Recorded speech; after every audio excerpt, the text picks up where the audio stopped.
What is up, ladies and gentlemen? How are you guys doing this morning? Welcome to another episode of Cinetober. That's right, we are on episode 2, season 6. I'm so glad that you guys are here. Of course, a lot of you are probably like, Nick, it's Saturday. I don't need to wake up until at least 3 p.m. Get to the point. That's right, ladies and gentlemen. I am here to do my review of It Chapter 2. I really hope you enjoy my review of Us. You can go check that out on my channel. I'll try to do my best to get that on Patreon as well, and Facebook. Check that out. And my Instagram. Check that out as well. So, It Chapter 2.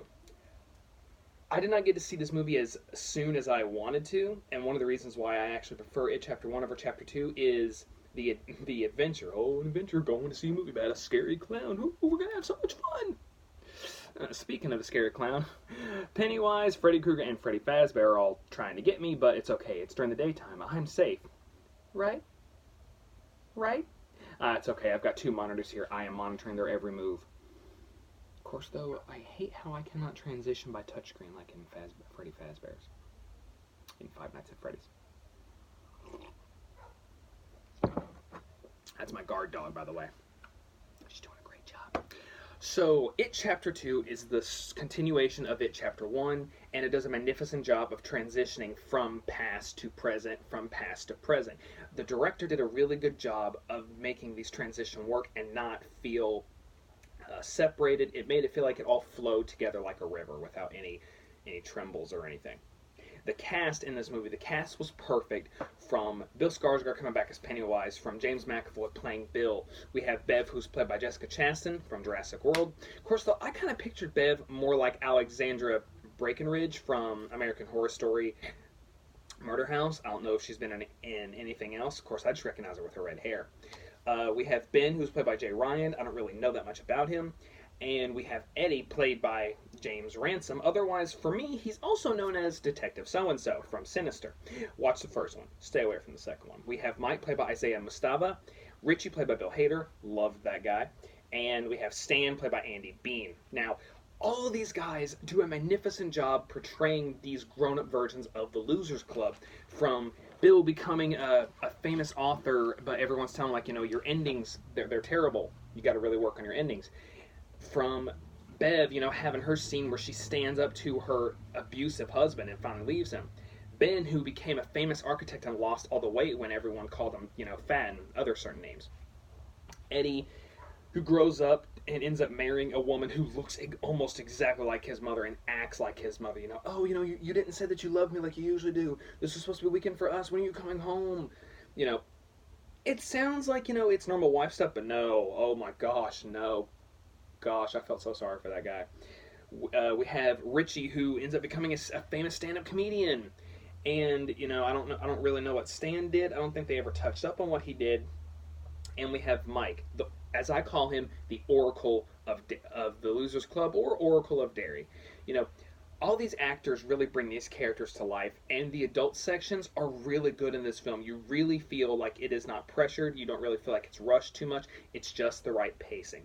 Bill Skarsgård comes back and does a magnificent job as Pennywise, and they did touch up on how, okay, yes, he's scary, but they kind of make it more realistic on how he would be able to lure in children. There's a scene at a sporting event where he's able to lure in a little girl under the bleachers, and how he traps her is really brilliant. They brought back the stupid mirror maze. Oh my gosh, so we've got Us and we've got It. Stop using mirrors. They're terrifying, okay? Reflections are terrifying. We get it. There's an intense scene with Bill and Pennywise in the mirror maze. We get like a magnificent pacing job with them, trying to get their things for the Ritual of Chud. They were able to do the Ritual of Chud. I don't really know that much about it. I haven't finished reading the book yet. So for any of those who are like, well, Nick, they did this wrong, this wasn't in there, where was the almighty turtle? There is no way that they could have made this movie good, I think, or it would have been taken less seriously than it is if they had the turtle in it. Now, this movie knows that it doesn't take itself too seriously. The scary moments are scary, and the mental stuff is just crazy. But it is a good film overall. Like, you see these guys who, like, they have pushed this stuff out of their head, and we were able to actually see some stuff that they did not put in the first film, and I liked that. I did not like how they had to. In my honest opinion, this is what they should have done. So, like when they bring the original cast back from part one, they had all grown too old, so they had to CGI their faces to look young again, and you can tell, and it bothered me so much. What they should have done is they should have just filmed the scenes afterwards. Like, okay, we're done filming the main story. Now let's go ahead and film these scenes before we wrap up production. It would have just looked a lot better. You know, they do a really good job with showing how Bev, even though Bill is the leader, they give how they were able to make Bev, all this is going to happen. I've seen this happen. Like, when she had her own one-on-one time with Pennywise and saw the deadlights, they did a good job of really showing its origin story, how long he's been here, what he is. They did a really good job with that. They explained what happened to Henry Bowers, no one missed that jerk. They did a really good job with that, and each character has to step up and really become who they're meant to be. With Ben professing his love for Beverly, and Beverly, doing the same thing.